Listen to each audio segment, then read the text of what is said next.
It's been a couple of months since I've done a tea and jam with me, and I'm very excited today to be bringing you a conversation with my very esteemed, very dear colleague, Charlie Parrott, who is a professor at KSU. He teaches storytelling to young people at Kennesaw State University. He's also just released a book about storytelling, and he has this amazing show that's touring at fringes and colleges all over the country called Nebraska Backwards. So, knock, knock, knock. Charlie, are you there?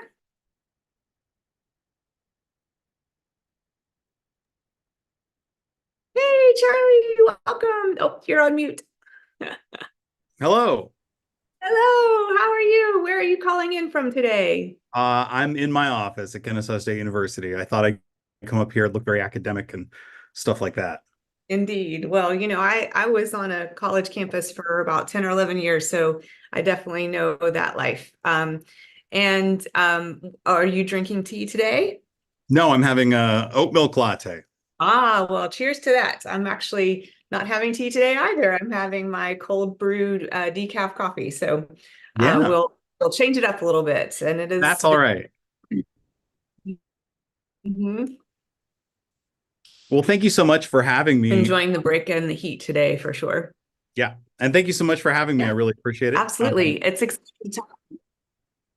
Oh, you're Uh-oh, are breaking we up a having a little bit lag? there. Yeah, we're having a Oh, little bit of a oh, lag.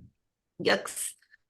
Hopefully it'll work itself out. I'll just talk real slow and take breaks between my talk.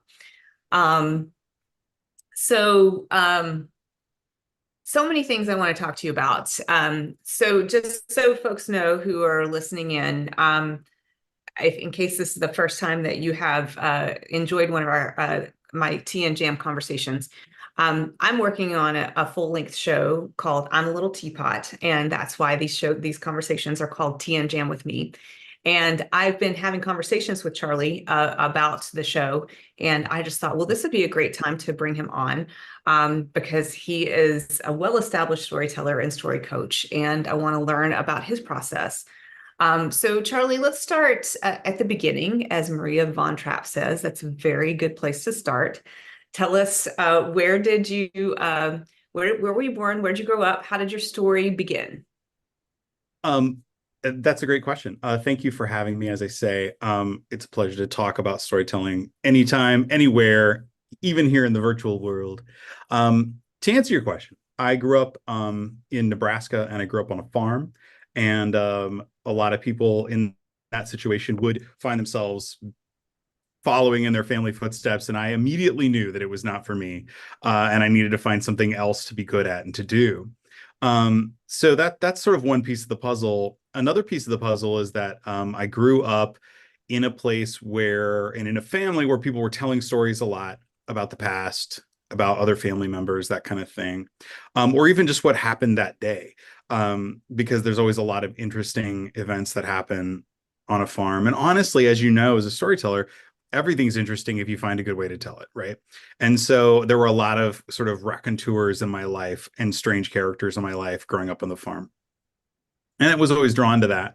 And then in the sort of like early, I grew up sort of in the 80s and 90s. And that was this amazing time when on cable television, they identified the fact that people love to hear stories about real people doing real things. And so that was the golden age of biography on A&E, and it was the golden age of Behind the Music on VH1. And I gobbled all of those up, right? Yeah. Because I thought those were all so interesting, an individual person's lives and the stories in and around their lives was interesting. Also, at that time, throughout high school and college, I competed in speech and debate, primarily what you'd call individual events, which is both speech events and oral interpretation of literature events. And I was focused on oral interpretation of literature. And so I liked telling stories in that vein as well. And I eventually became a coach as a graduate student. And then for 3 or 4 years at Clemson University, I was a coach there.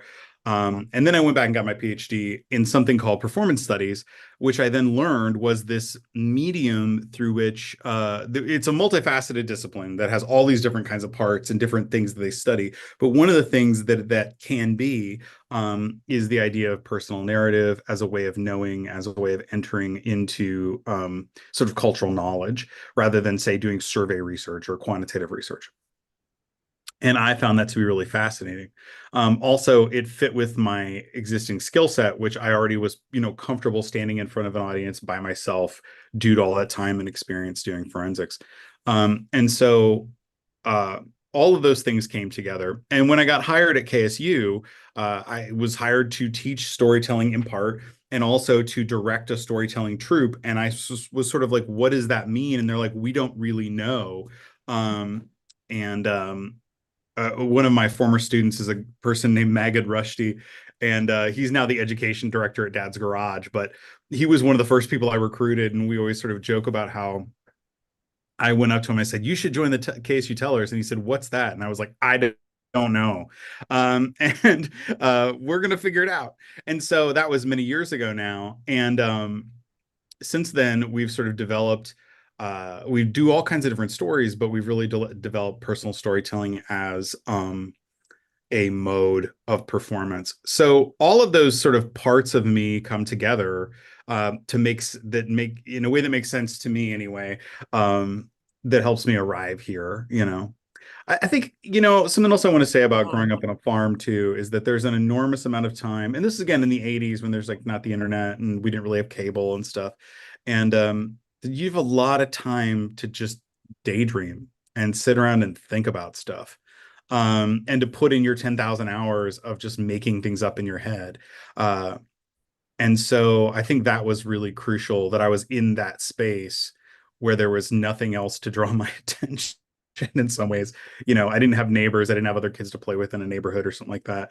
You're just out there on the farm. And I think that does have a big impact on my sort of imagination and that kind of thing. So that's pretty much the origin story. And of course, you can always delve deeper, but that's the big picture. Yeah, so I'm curious, like Nebraska to Clemson, that's a pretty big leap. Like, tell me, how did you get from one place to the other in terms of going to school? Well, I went to a little liberal arts college in Nebraska called Hastings College. Great place, lots of personal attention, still wonderful. Then I went and got my master's degree at Ball State University in Indiana. And the reason why I went there was because they gave me an assistantship to coach forensics. My grades were not good.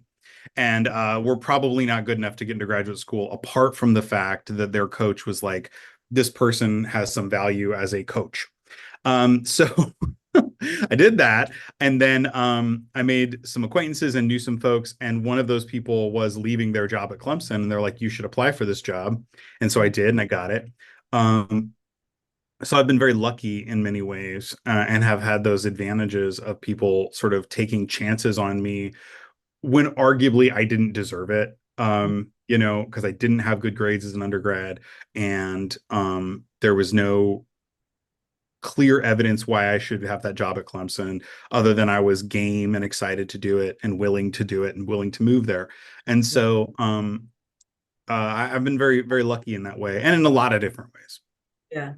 I did forensics too in high school. I did duo and terp and a little storytelling and some various events. And just so folks know, we're not talking about cutting up dead bodies as high schoolers. Forensics is a type of, because you had first called it as a part of speech and debate, but it's weird. Like, do you know the origin of why they call that forensics? I don't think I ever. Yeah, 100%, because it actually has more to do with making arguments like you do in speeches than it does with cutting up dead bodies. The cutting up dead bodies part is about the accumulation of evidence to make a case, right? Right. You watch Criminal Minds, or you watch or CSI or something like that. That's essentially what they're doing, is they're accumulating evidence to make a case. And that's also essentially what you're doing when you're doing persuasive speaking or even informative speaking, those kinds of public speaking events. And then oral interpretation of literature got sort of brought into that. And I can bore you with the history of oral interpretation of literature in America, but basically got brought into that as a part of those events, and that's why they call it forensics. So it really has to do with the origin of the term has to do with the accumulation of arguments or evidence to create arguments, and then kids like you being trained in doing that in a kind of in a tournament setting where they compete and see how good you are at it. Yeah. It's an amazing thing. It's a super niche dorky thing, but but like most super niche dorky things, it's also really amazing. Yeah. And it's fantastic for young people, one, because it actually provides real skills that are Mhm. really useful. Um, and two, because it also attracts, and you can probably speak to this, some people who maybe don't feel like they fit in other places, or they like are not going to be the star athlete. um, and it gives them a place to shine. And that's one of the things I always really appreciated about it for me, because I didn't feel like I fit in other places. And um, I was just that kid, and I always have been. There's that kid who is like thinks like being Bugs Bunny would be the best thing in the world instead of being Michael Jordan. Someone who's like cleverness and intellect is what gets them through instead of their physical prowess. And I was always like, that's what I want to do. Right. Yeah. No, we did this. I went, I won state doing this, the duo interpretation of Oh, Harrison. wow. Yeah. It was Harrison Bergeron, the short story by Kurt Vonnegut, that my friend and I had broken down and turned into this dual piece. And I remember it was this huge controversy about because we had made this one part where you weren't supposed to touch each other, and we like Mm. just going to break rule, and like one of us hit the other. But yeah, it just the thrill of the competition, and yet the way that we all became a team, at our high school to do it, and it seemed like every other week we were getting on a bus to go. If it wasn't for that, it was the Latin, junior classical league. Yes, I agree that, it's a wonderful thing that there are these niche places where even if you aren't a sports ball person, there are other ways that you can have your tribe. Yeah, absolutely. Um, Not to and be talking of my the language. now one of the reasons I got the job directing the KSU Tellers was because of my experience doing that. Mhm. I was able to sort of say, yeah, I've been in charge of a budget in the past, and I've taken students on trips successfully and safely, and had these kinds of successes as a coach. And now with the Tellers, we don't travel to tournaments, but we do travel sometimes to events and that kind of thing. But we get to set the agenda. So it has all of the fun of that teamwork that you're describing, while also people have individual achievements, and they get to do performance. They get to create things that are important to them without all of the drama of competition and the pain of travel, which can be very challenging part of that. So Yeah. So it's really wonderful. yeah, I want to segue into that for a couple of reasons, like your work with the KSU Tellers, because I've gotten to see them perform both at Kennesaw, and then you brought them down here for some things. Sometimes they show up at Carapace for, some practice. And Yeah. I want to talk about your philosophy of coaching, as well as because you use stories that have come through from your coaching as your launching place for each of the chapters of your book. Yeah. So over all of these years that you've been coaching, how have you worked on and honed your philosophy for how you pull out a story from somebody? Great question. First of all, it is not irrelevant that our class meets on Friday mornings from 9 to noon for 3 hours. And when I got this job, I did not know how to teach storytelling, and I had to do it for 3 hours every Mhm. week, all at once. And so I was like, oh my gosh, I have to figure out something to do. And so over the first several years, especially, and still now, I'm coming up with like different activities and exercises to use that time, and to make that time meaningful. So having that like physical material structure in place was a big part of how I developed my ideas, because I just had to think of things to do. Um, so that's one part of it. Your question was like, how do we draw the stories out and develop philosophy? Right. Mhm. Yeah. So that's one part of it. A second part of it, is that I realized early on, like what I'm doing is much more like being a record producer than I am like being a theater director. So theater directors Okay. or film directors, they are trying, it is generally their vision. And while theater, I'm in the Department of Theater and Performance Studies. And so we do big musicals and big plays, and they're wonderful and they do a fantastic job. But the director is responsible for that vision of how it's supposed to go and leading everyone where they want them to go. And everyone has to be sort of working together like the gears in a watch, that are all connecting to make a play work. With individual storytelling and personal storytelling in particular, I think maybe um, I think about it as being like a record producer, because a record producer is not the auteur of a record, right? It's the artist. And the record producer's job is to help that artist sound as good as they can and be as good as they can. And sometimes it is to help them identify what is best about themselves, that they themselves cannot see. And sometimes they'll like play a little on the record, or they'll help write a song, they'll add a line here or two, or they'll be in the booth like moving the sliders. You may have encountered Rick Rubin's new book on creativity, which is over here, The Creative Act. Yeah, Looks it's like great. that. Yeah. Yeah. And Rick Rubin will tell you, he's a famous record producer, produced many, many, many very successful records.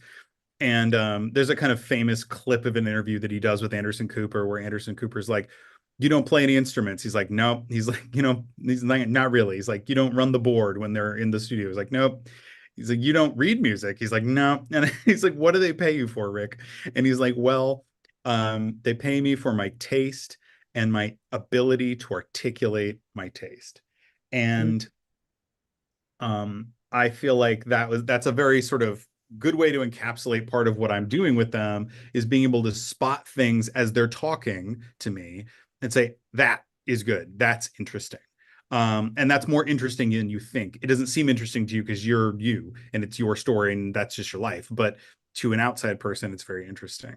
And I'm good at helping them like sort of trim the fat, as they say, right? To get down to the main thing, the main idea, Yeah. because everything can seem important to you when you're telling a story about yourself, because it's your life and it feels important to you, but it's not always important for the story.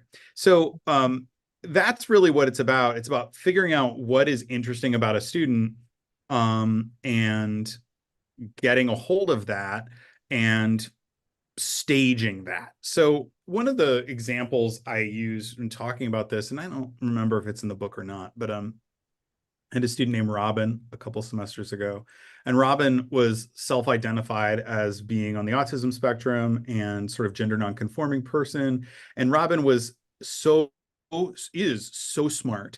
And like in another class where I first met Robin, would sit in the back, crocheting, listening to the lecture, and then when every once in a while would like have something to say that was really interesting, but always followed this circuitous logic that like didn't follow some sort of like straight line.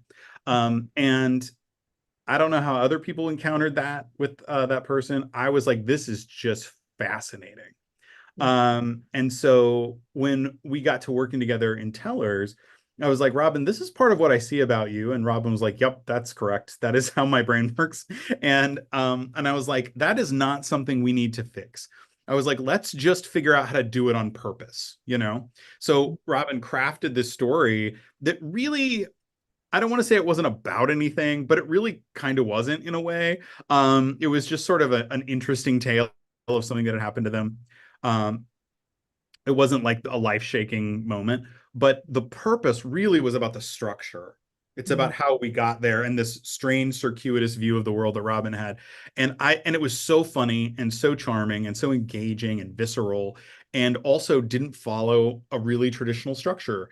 Mhm. And that's great. Like it was great. And it was exciting to us to be like, this is working. This is you being you and us making other people like you being you.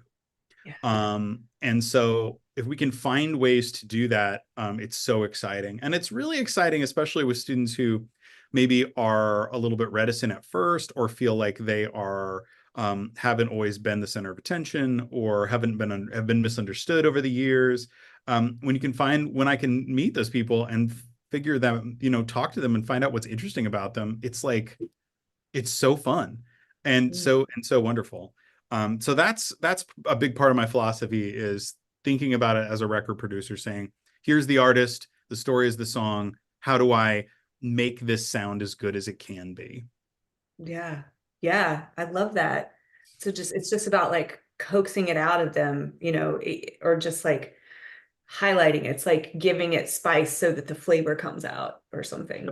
Yep. And also I have the experience of having worked on literally hundreds and hundreds of these kinds of pieces. And so things that they'll come and be like, I've got this problem. And I was like, well, here's three solutions that Mhm. we've like used in the past that Right. you can use without like that. Once you tailor them to what you're doing, they feel fresh. And so I have that experience as well. Um, the trick mostly is to make sure that like they are working, because again, Yeah. can you hear me? Are you still Yeah. there? You look frozen. Oh, there you Yeah. are. I'm here. Um, Am I frozen? Yeah. you're back. So part of the trick is they are college students and they're busy and they have work and they have classes and stuff. And so you have to convince them like you've got to put in the work. Because I can't do the work for you. And also, unlike traditional theater, as you know, um, solo performance and storytelling it's up to you. Like there isn't a stage manager who calls you if you don't show up for rehearsal. There isn't Mhm. a director who yells at you if you don't know your lines. It's Yeah. all up to you.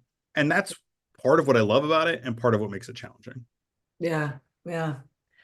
So you mentioned purpose, and I love the section in your book where you talked about that some stories are about sort of getting through a sense of you're very clear that it's not therapy, but they have a therapeutic value, and For that sure. that can be a purpose for storytelling.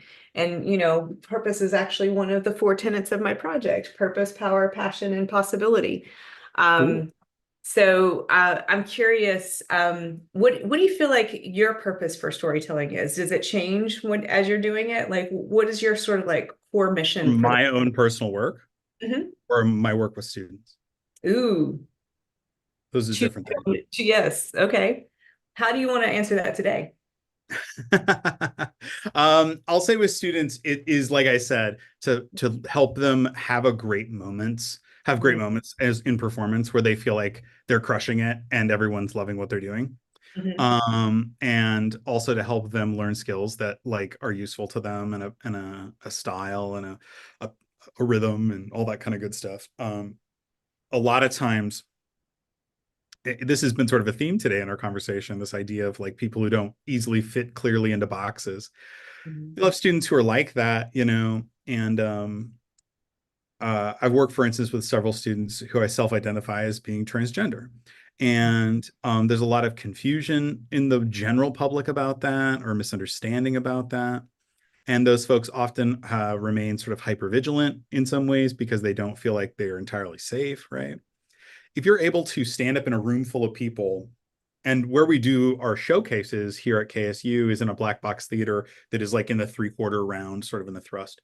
And so you're almost surrounded by people. If you can get up there and sort of control the room and make people see you and understand you on your own terms, that's incredible. That's a life-changing moment where you can take that feeling back into the real world, hopefully. And it's also useful for the people in the audience because if they are people who didn't understand, say, your identity or who you were, or even just your experience previously, then they have a better understanding of it. And if they are people who understand your identity and your experience, then they feel all the more seen because we've literally elevated that story and put it center stage, not as a metaphor, but literally put that story center stage and you go, that's kind of like me. Um, Yeah.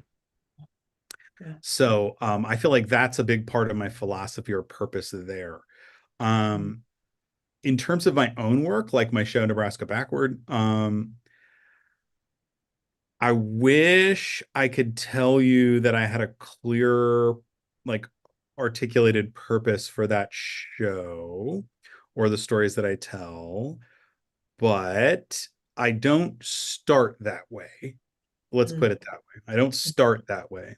The way I start with those pieces, particularly the Nebraska Backward show, there are like 4 pieces in that show right now, and they are all about things that I feel like are very um, sort of foundational to my childhood and early, like it goes up to basically college or ish.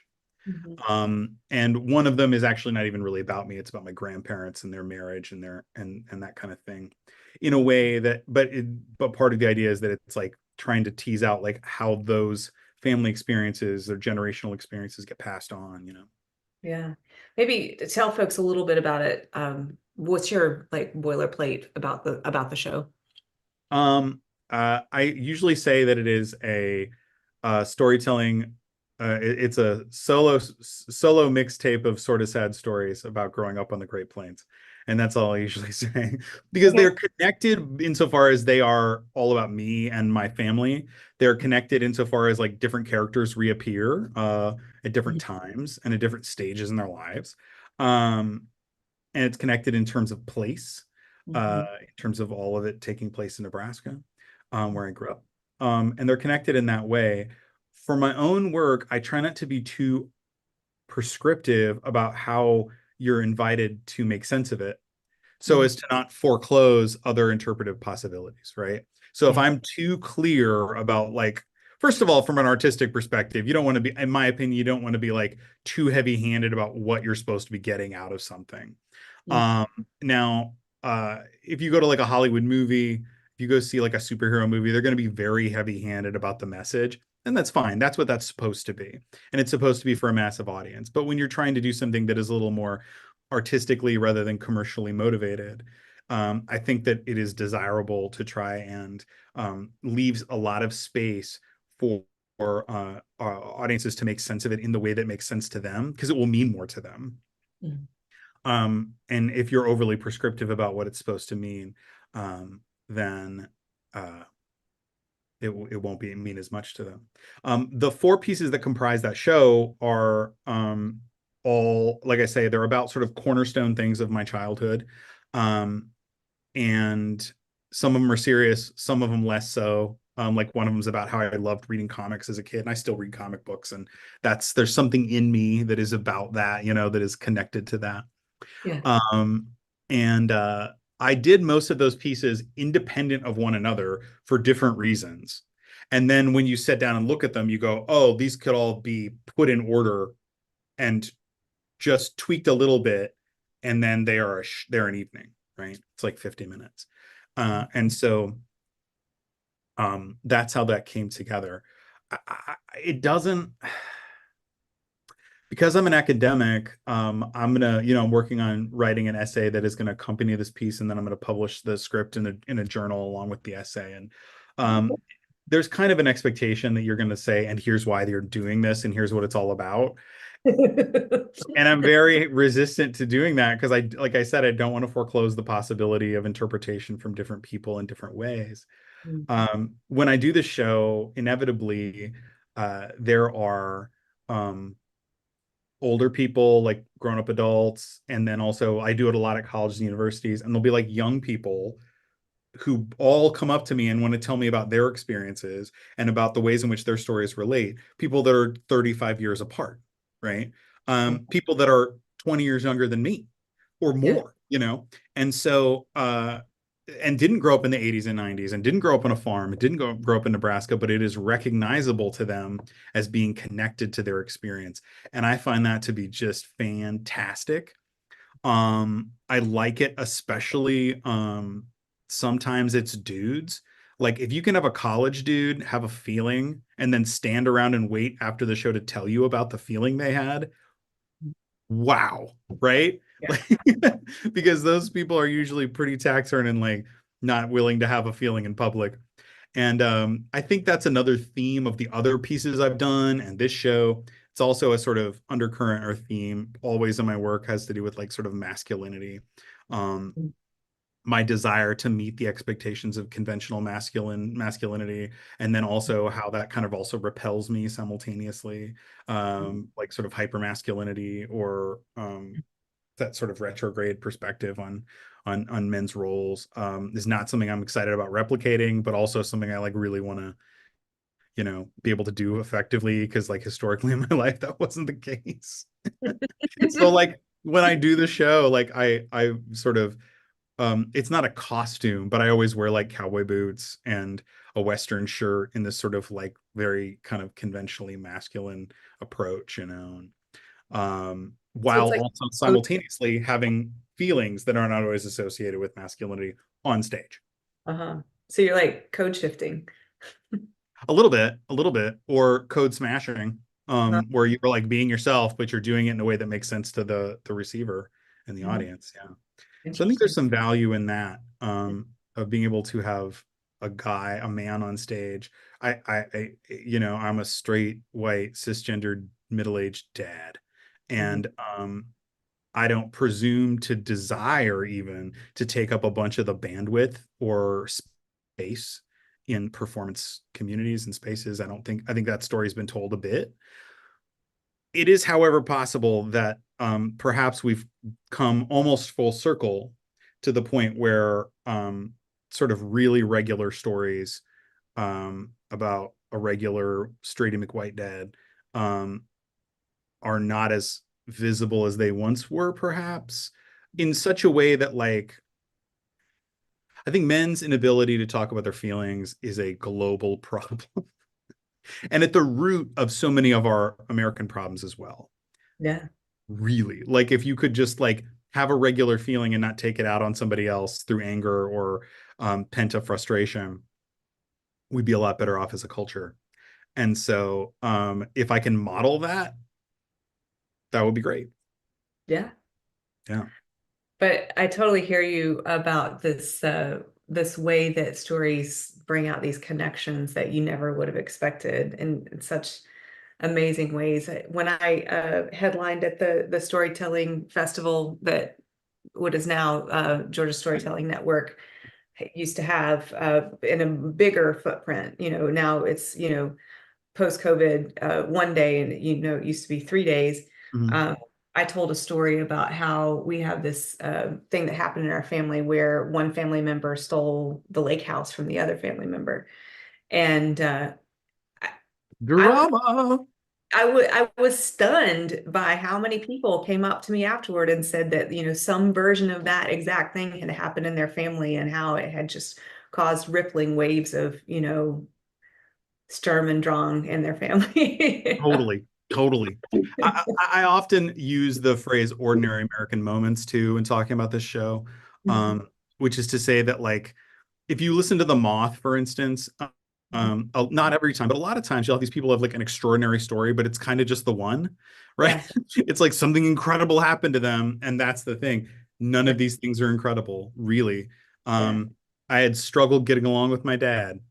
Hmm. Shocking. Like my grandpa was an alcoholic and wasn't great to my grandma. Very common, right? So um, these things are very normal, Mhm. but we're kind of putting them under a microscope in that show Yeah. and making them, Yeah. stand out.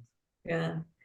So after I've listened to a little bit of the arc of your story, it sounds like you kind of known very clearly. I don't get a sense that you in the arc of my story with Teapot, it's about that wandering journey of like trying to figure out my purpose. I'm Mhm.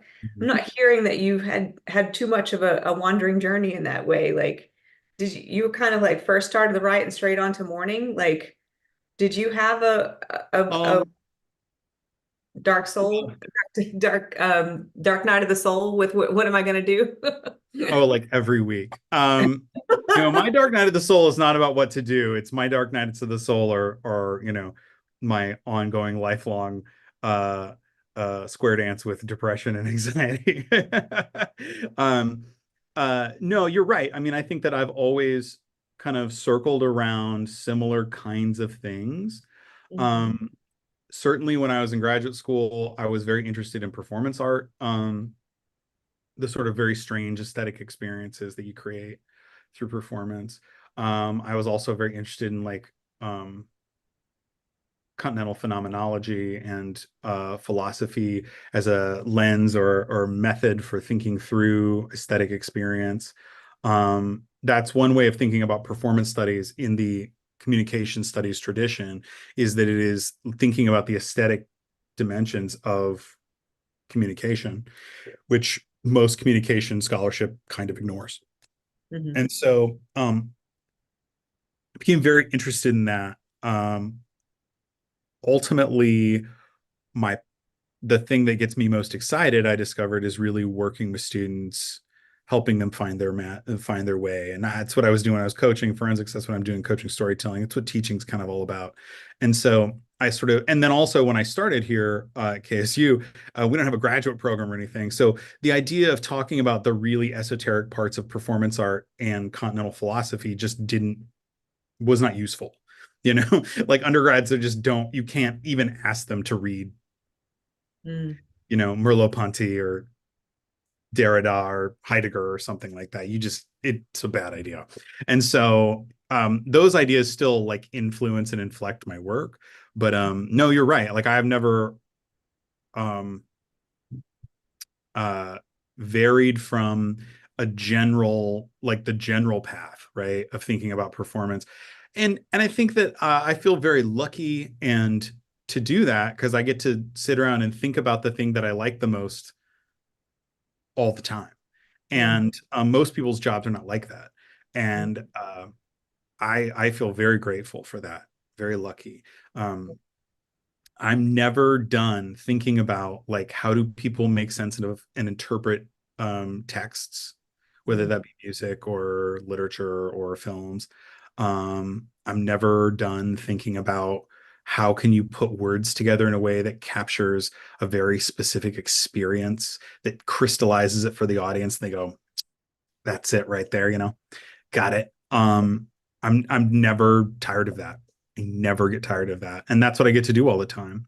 I think that the if I did meandering, it was in part trying to figure out at times two things. One, I have a real like problem with authority. And back at the beginning of this conversation, we talked about me growing up on a farm and that not really being my strong suit.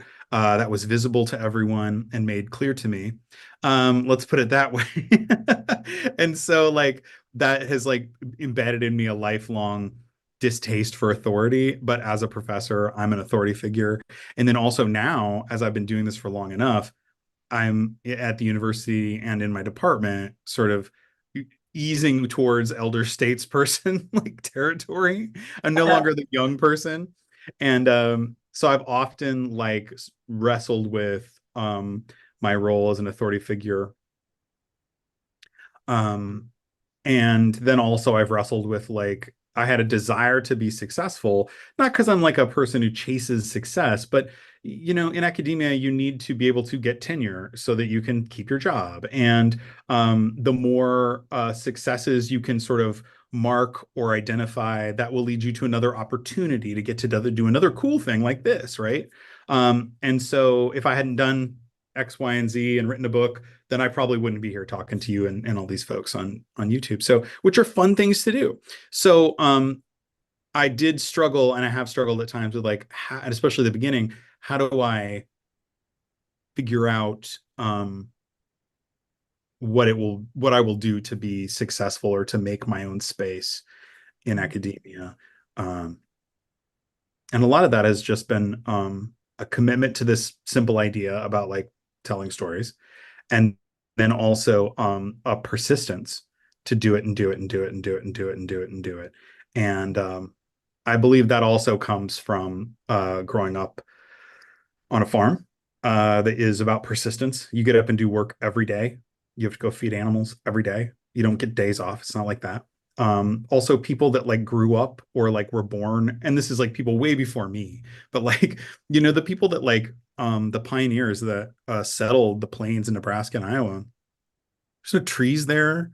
Like there was no like stuff there. It was crazy. Like they built sod houses out of dirt. Like it was crazy.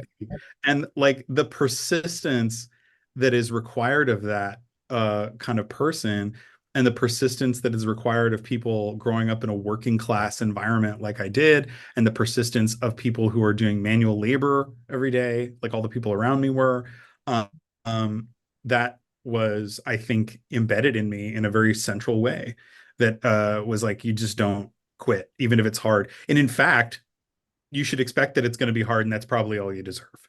Like it's a very like Lake Wobegon, Garrison Keillor kind of attitude of like, you better just stick to doing what you're doing because that's good enough. That'd be good enough.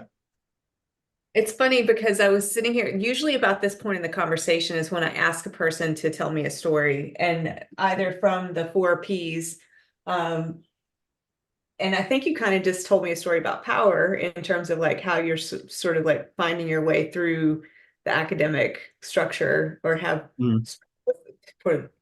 and it's funny too, because you sort of alluded to the publisher perish mentality of Yeah, academia. You didn't, yeah. you That did gets a bad rap, but like that's what we're here to do. We're here to right. like generate knowledge. And so people are like, publish or perish, it's too hard. I'm like, we're here to generate knowledge. That's why you get this dumb job and you get an office and you get like that's why I get to do whatever I want, like most of the time, is because they're gambling that I will help generate knowledge. And Mhm. so I'm not saying that you're saying it's bad. I that's one of my like when academics complain about how hard academia is, I'm just like I'm not, people have real problems and like people have hard bosses and they have hard situations, and I understand that. My brother is the foreman at a lumber yard. Mm. Mhm. That's harder than what I do by any definition, right? And he's not getting younger either. And he stands outside all the time and like whether it's cold, whether it's hot, telling people who don't necessarily want to be there how to like, lift heavy things. And it's just like, Yeah. you know, we're I'm very lucky to get to do what I do. I didn't mean to hijack your question. No, no, it's fine. I had a beloved mentor at Virginia Tech who also was a performance. So she was a tap dancer, but she was also a feminist scholar in performance studies. And she would often refer to this quote that I think she attributed to Winston Churchill, that something about the reason why academics behave the way they do is because the stakes are so low. Oh, the battles in academia are so vicious because the stakes are so low. Yes. And that is true. The lower they get, the more vicious they get. Like philosophers, very vicious to each other. Does it matter? Not really. Film scholars, very vicious. Oh Yeah, yeah. absolutely, absolutely. So Um, if the telling a story based on those doesn't appeal to you, I also have this other thing where I have a random number generator and you can tell me a story from that age that comes up, either even if it's in the past or in the future. So we can do that if you want. what were the bottles in the back, the candles in the back? The names are the four tenets are passion, purpose, possibility, and power.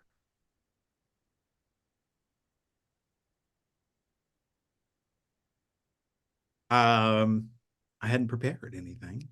Passion, purpose, possibility, and power. Mhm. Um, and what's my other option? Numbers. Yes. Give me Something a about yourself at a certain age. give me a number. Okay. Tell me when to stop. Stop. 29. 29. Oh my gosh. So when I was 29, I was living in Carbondale, Illinois. Mhm. And if you've ever been to Carbondale or know anyone that's lived in Carbondale, you know that like everybody thinks their little college town is like the biggest party town or whatever. Nope, it's Carbondale. And it is a very specific partying profile, which is like it's kind of a dirtbag situation. Most places, like I went from Clemson to there, and Clemson is a very Greek life oriented thing. It's very polished. People wearing like seersucker suits to football games and stuff. It's that, right? Carbondale has also, on the other hand, like a famous punk house called Lost Cross, where like punk bands that are traveling in a car will come through Illinois, Southern Illinois, and like um play there and like sleep there in the sticky floor and stuff. Like Carbondale is choice. It is fantastic. And so at that time I was living there, and it was the best, one of the best periods of my life, because you have very little responsibility. I was teaching classes. I was performing in these really strange shows. So one of them that I like to talk about was called The Phrenologist's Daughter, and that would have been around that time-ish. And The Phrenologist's Daughter was a devised show that my dissertation advisor created with the cast. And he has a sort of structural framework of characters and an idea, and then helps the actors create beyond that, right? And then that becomes the show. And that's what devised theater kind of does. And it was just the most thrilling experience to be able to be so free of a script, and to be so free of the confines of like the demands of a director or literature. He would be like, what do you want to do? Kind of. He gave us incredible freedom. When I auditioned, uh, I uh, did he was like, bring a performance, don't do a monologue. So I did the creation story from the Bible and Genesis, but I did it backwards. And so by the end, the world was sort of undone. And he was like, well, that's great. He's like, how would you feel about playing the devil in this show? And I was like, yeah, I would love to do that. What a great bit. But I was like, I don't want to do it. I don't want to do it if I'm going to do it the way that everybody always is the devil. They're like, they're like, I'm evil. And so what we kind of landed on, I was like, what I want to do is I want to do it like I'm a 50s TV dad. And he was like, yes, that's correct. And so like I had this sort of like skinny tie and like a blazer and slacks and stuff. And the idea is that like, and I had a pipe and was like, hi kids. And so the idea being that like the devil isn't evil, he just wants you to have everything, have what you want. But that's not always what's good for you. And so he was just moving around the story of this family and these other weird characters, kind of inciting them to pursue what they wanted, which then brought them into collision with each other. And I mean, like that show is so special in so many ways. He created this thing. If you can imagine, he took a long stick, like a broomstick with a nail on top of it, and stuck a potato on it, and put googly eyes in the potato, and then built this rig where it went up into it, so it came out of a hole in the top like a puppet, and it was a big tall thing. And up there was a little fisheye camera that would then broadcast the giant potato on a screen behind it. And so, and yeah, it was incredible. And we all got to be the potato at different times. We'd like walk over there and do the potato. And there was a microphone we'd talk into, and the potato was the voice of the audience. And the potato would be like, what is happening right now? I don't understand this show. I'm hungry. Can we get pizza later? And it was him working out like a lot of the criticism he'd received for doing avant-garde things in the past. I found that so funny and so fun. Um, One night, doing that show, I was sitting, I like one scene, I'm sitting on these steps with this woman she's like the housekeeper in the family, and she's gonna do something evil, and I'm like encouraging her to do that. And there was a lightning and thunderstorm outside, and right at a very specific moment, totally appropriate to what was being said, there's this huge crash of thunder outside right between my lines, and I was like, Oh, wow. it was amazing. And so like those things happen in that show, and it was just incredible.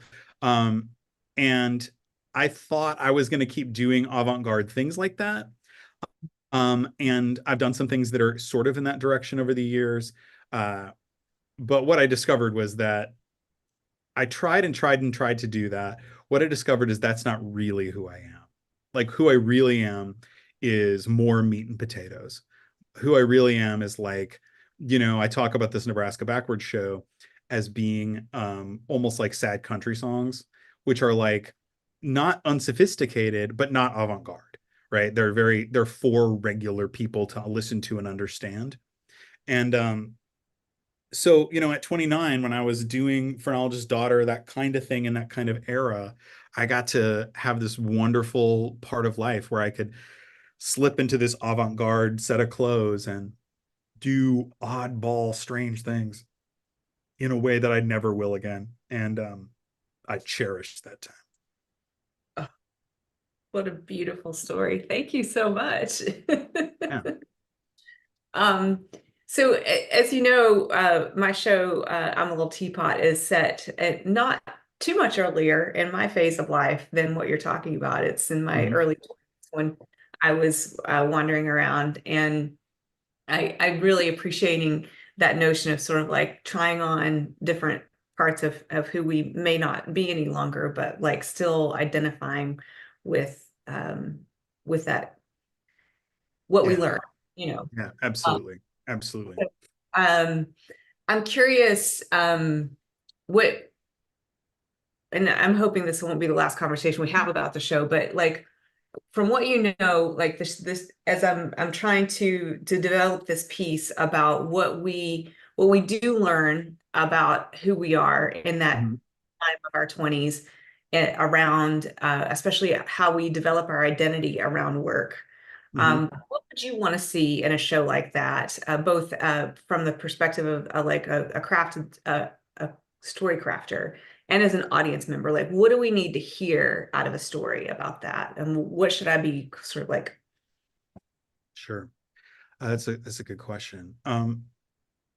Well, I mean, there's this always this tension. I was like, look at this from 1,000 feet up first and say Mhm. that like I think there's always a tension in storytelling between, on one hand, audiences kind of almost need it to like follow a habit or a pattern that is familiar to them, and they want catharsis. Like if you just like stop at the end and there's no sort of catharsis, where the tension is resolved, and then like it just is wrong to them. It's just, you're like, this is just wrong.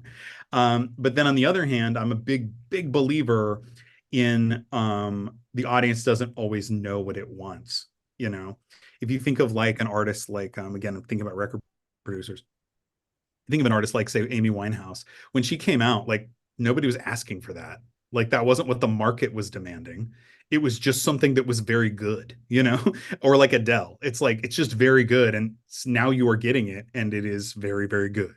I was just watching the new season of The Bear on FX last night, and that's another show that like it's fantastic. It's like the it's the hottest show on TV right now, and nobody was asking for that. Like nobody was like, this is the show we need. They were like, here's a good idea. So there's a tension between, on one hand, like giving you people something original, and then also on the other hand, meeting their expectations. And that's just, I don't think tensions like that have to be resolved. I think we can just live in that tension, and they can create some heat and energy and excitement. I think that one of the things that's interesting about your show and the stories you tell is you always frame it, when we've talked about it, and even today, you frame it around, kind of wandering around, not knowing what to do, and that kind of thing, which, on one hand is true. Another way to look at it, though, and this may be part of the way that we create that, sort of tension and release, is that is by framing a whole bunch of it as being like you're trying to figure all these things. You're like wandering around, don't know what to do, and that's a bad thing. But in reality, you are learning a whole bunch of things along the way. You're also making a bunch of different choices. You're like, I'll try this, I'll try this, I'll try this. There are some people who in their lives, they like grow up in a one place, and they get a job in that place that doesn't fulfill their passion or make them excited. And then they meet somebody that was in their neighborhood, they get married to that person. Like they just don't, those are choices, but like they don't make a lot of choices in their life. They just sort of let life happen to them. And you're not doing that. You're like, I'm going to try this, I'm going to try that, I'm going to try this, I'm going to try that. And this didn't work, and this did work. And so your eventual, realization that it is in fact not been a problem, but it's what this way of behaving has not been a problem. It has been the solution to your life. I think that's the big turn of the show. I think perhaps I Yeah. wouldn't presuppose to tell you what it is, but that could be the big turn of the show. Um, and for a lot of people who listen to it, I think it could be validating to them insofar as if they are a person who also has made a bunch of choices, made mistakes, or done things that worked and didn't, um, then they go, oh, that was what I should be doing. You know, that's a good thing. You're valorizing that. And then on the other hand, if there's people who haven't done that, they might go, oh, maybe I should do that. Like maybe I should take some chances and try some things and that kind of stuff. So I think that there's a, you know, good value on both sides. Yeah, I think, thank you for that, because I think what I'm not, haven't been acknowledging is the power part of the show is not about, because I think I put power in there because it was oftentimes about me wrangling with the other people's power in jobs, but not really recognizing that part of it was about my needing to come to understand that I had some power in these stories too. Sure. Um, And yeah. in some ways, like most of those, a lot of those things, man, it's like there's a being a camp counselor, right? There's dinner theater, there's being a server, there was teaching in there, is that right? Didn't you also work at a video store? Did I make that up? Yeah. So all of these things are about storytelling and performance, by the way. Like they're all like, it's not like you suddenly went and learned to weld. Like you're like all of those things are about performance and storytelling and you know, being in front of an audience in some ways, or like in the video store example, it's like you're like immersed everywhere you look. You're surrounded by stories and performance. And So taking, it's not like they're not connected. yeah, yeah, it was really working in the video store to feed my X-Files habit. Um, Yeah. Thank you so much for this conversation. I want to make sure that, because I haven't actually spoken that, and I left your book when I was having trouble with my internet. I mean, this book. Yes, I laid it down back in the bedroom to go reset the router. So tell people about the title, where they can find it, and all of that. It's personal narrative performance and storytelling, a method of composition from action to text. As you can see, it is very thin and slim and easy to read. It is written to be easy to read. It is framed around anecdotes and stories about me working with students. So if you've glimpsed at it, right? Every chapter is sort of like, you know, me and Bobby are like trying to figure out this problem, and the solution we came to is this, and that taught me this about storytelling, and then we go into some greater details about that. But I think that the presence of all those anecdotes of students makes it feel, I hope, very like achievable and also relatable. It's available from the academic publisher Routledge, Taylor and Francis, and because it's an academic publisher, it's a there's it costs some money, but I like to think that it's worth it. So Absolutely. I'm very much enjoying it. I didn't get it until this last week, so I didn't make my way all the way through it yet, but I sure. love the way that you framed it, with each chapter being about a very specific person's story, and then like what we learn from, you know, these different stories. And it's a Yeah. great for a book. And Yeah. then let's talk about because you're still touring Nebraska Backward. Where can people see it next? Yeah, they can't see it next. The next I will be in February. I will be at the University of Houston Clear Lake doing it for one night. And that's the next thing I have lined up. And hopefully we'll have one or two more things next year, in this coming year. And you can find me at kennesaw.edu, and dig up my email if you want to know more details about if you're watching and you're in the Houston area. I would love for you to come see that show. But that's the next time I'm going to be doing it. Okay, well, I really want to thank you for your time today. You know, Happy I to do think it. It's great. things since sliced bread, I've learned so much from working with you, and we'll be in touch. All Thanks. right. Thank you very much. Thanks, Okay. people out there.